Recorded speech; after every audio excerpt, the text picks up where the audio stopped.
Some flights don't need passengers. Some landings never appear on air traffic control logs. And sometimes, the greatest act of leadership is the one never claimed. It was the final week of Barack Obama's presidency. Outside, the January wind swept across the South Lawn like a quiet reminder, his time was up. Inside the White House, boxes were being taped shut, portraits taken down, and handshakes exchanged like parting rituals in a sacred theater of power. 8 years of history were being folded into cardboard and memory.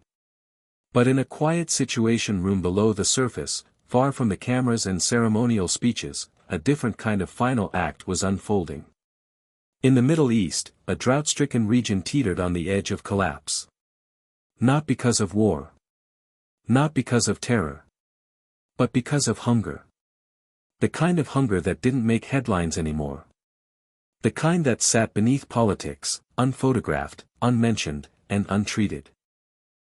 A humanitarian aid flight had been approved months earlier.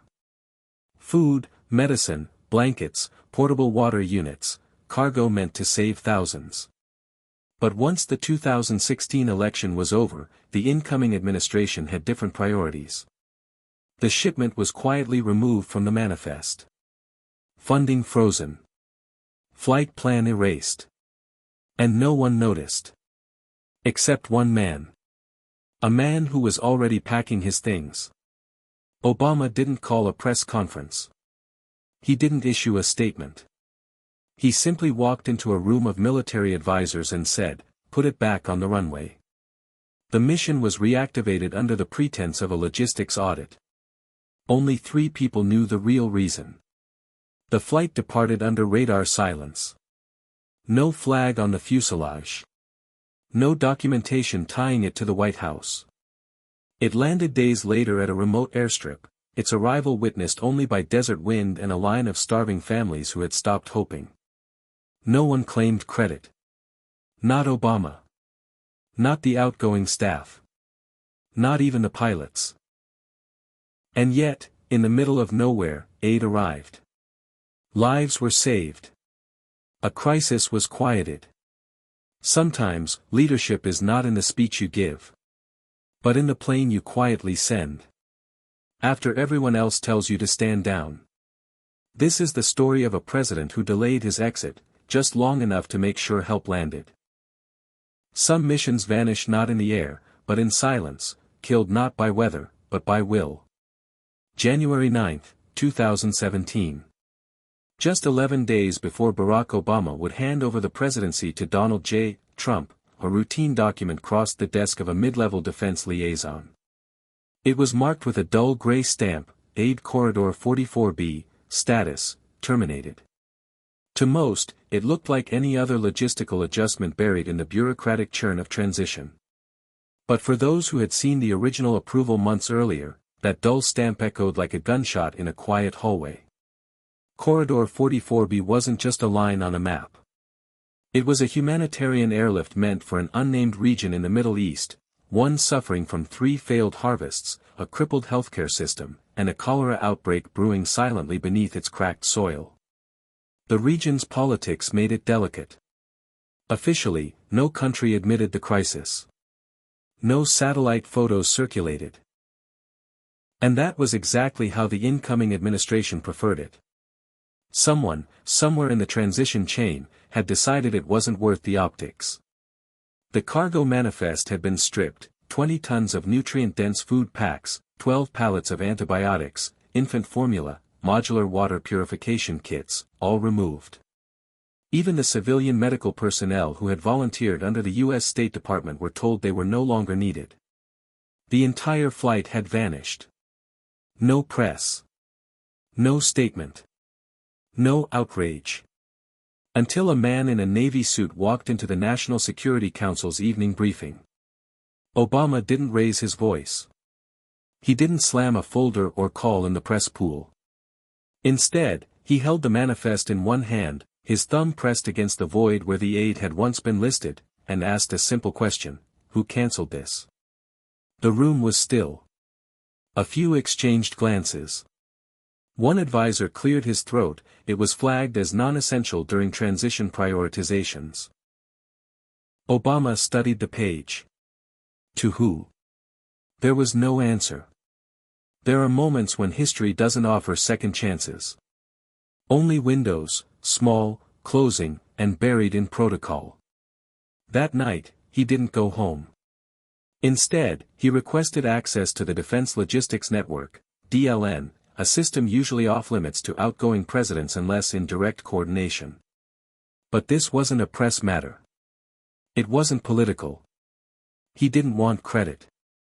He wanted landing gear. The general on duty was hesitant. "Sir, technically this flight has no clearance. The diplomatic channels have been closed, and the new team doesn't." "They're not in office yet," Obama interrupted. "And the people waiting for this shipment don't care who swears in next week. Put it back on the board." Quietly. Within the hour, a ghost manifest was resurrected under a false call sign, Medvac 77, a name usually reserved for emergency evacuation craft. It bypassed typical diplomatic clearances. The cargo was rerouted to a decommissioned hangar in Sicily for loading. 2 C-130 aircraft were prepared, one real, one decoy. The operation wasn't illegal. But it wasn't advertised either. 3 trusted aides coordinated with NGO personnel under humanitarian clearance, though they weren't told who had reauthorized the flight. Every communication was verbal. Nothing written. Nothing traceable. Obama returned to his residence past midnight. Michelle was waiting. She didn't ask where he'd been. She just looked at him, knew, and handed him a cup of tea. "You did it?" she asked. He nodded. "It'll land." She didn't say thank you. She didn't have to. In the days that followed, the media covered confirmation hearings, protests, and preparations for inauguration. No one asked about a flight. No one noticed a military aircraft lifting off quietly from Ramstein Air Base. But in a corner of the desert, near a crumbling medical outpost and a starving village, a silhouette appeared on the horizon. The C-130 descended without lights, without flags, without ceremony. The wheels kissed the sand like it was sacred ground. Children ran toward it before the engines even stopped. A week later, a blurry cell phone photo circulated among aid workers.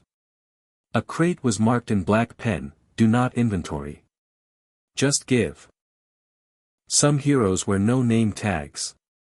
Some missions carry no signature. And some victories echo in silence. The first to see the plane wasn't a soldier, or an aid worker, or a diplomat. It was a boy. He had been collecting dry twigs for fire near the hills that bordered his collapsed village, eyes forever scanning the horizon, not for hope, but for warning. Planes, in his world, didn't mean food. They meant fire.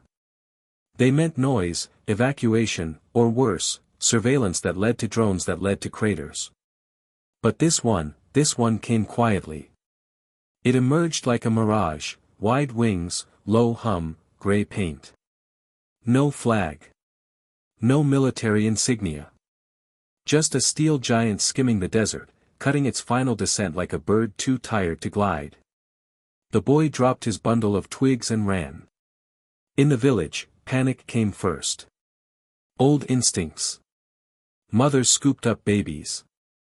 Men rushed to pull tarps over what was left of their tents. But the panic turned to confusion. The engines didn't roar. The bombs didn't fall. And when the ramp of the plane lowered, they saw crates. Dozens of them. Then men in masks stepped out, not with rifles, but with gloved hands holding boxes, calling in Arabic, "Food. Water. Medicine." The stillness broke. Children ran first. Then the adults followed. By sundown, people were gathered in a semicircle, weeping over foil-wrapped nutrition packs and packets of penicillin. There were no speeches. No banners. No press. Only a slip of paper taped to the largest container. Delivered without condition. In a world obsessed with taking credit, real leadership is the choice to leave no name behind. Back in Washington, the transition storm was peaking. Cable news was electric with confirmation fights, accusations, and power plays. And yet, somewhere in the background, a logistical memo surfaced on a clearance desk marked "Unaccounted International Drop." The signature box was blank. The flight route was redacted. And nobody stepped forward to explain it. The new administration ignored it. The Pentagon said nothing. The State Department claimed it must have been part of a leftover EU convoy. In one meeting, a newly appointed deputy secretary waved it off. Let it go. No headlines, no problem. But word spread elsewhere.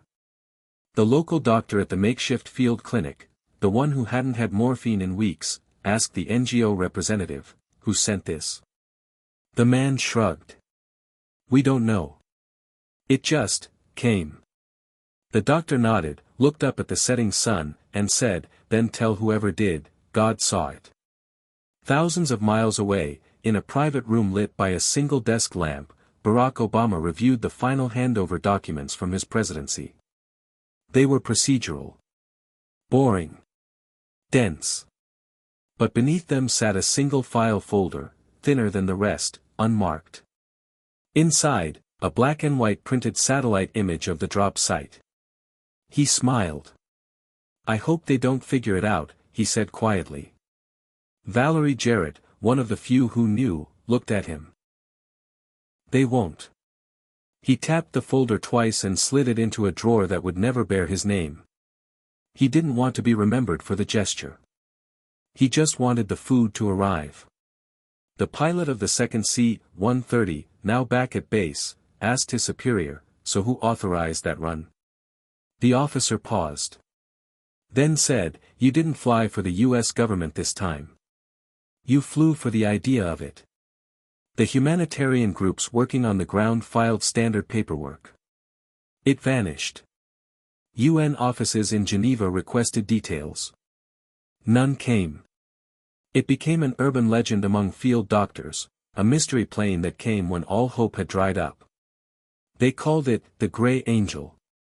But the angel never had a name. And the man who sent it? He simply walked out of office a few days later. No hint.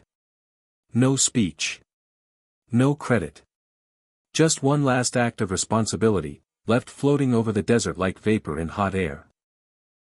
And as the White House gates closed behind him, no one noticed that the last box Barack Obama carried out wasn't full of memorabilia or gifts.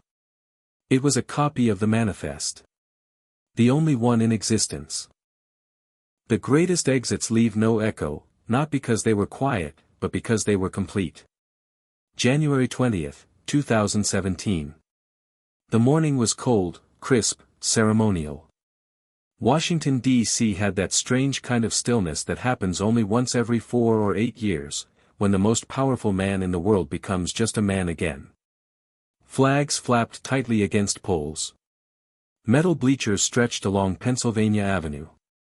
And inside the White House, the final zipper closed on the final duffel bag.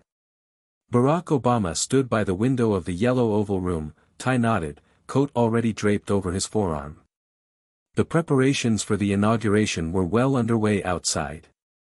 Staff members moved quietly in the background, trying not to look like they were grieving. He turned toward the doorway as Michelle entered. "They're ready," she said softly. He nodded. But he didn't move. There was one last thing. He crossed the hallway alone, moving through a corridor he knew by scent more than memory. Past the Roosevelt Room. Past the Cabinet Office. Past the Situation Room where hours of midnight decisions had etched themselves into his spine.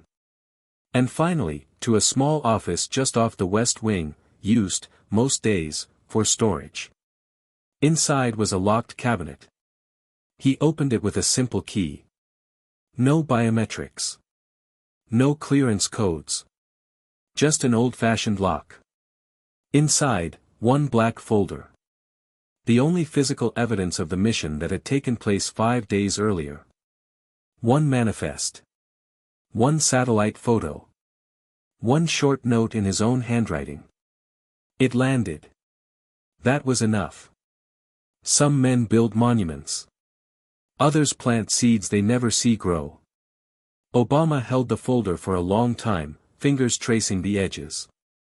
Not to keep it, but to feel it one last time. Then he placed it into a second envelope, sealed it, and tucked it between two books on a shelf labeled unsorted. He closed the cabinet. Locked it. And left. No digital trail. No National Archive entry. No historian's footnote.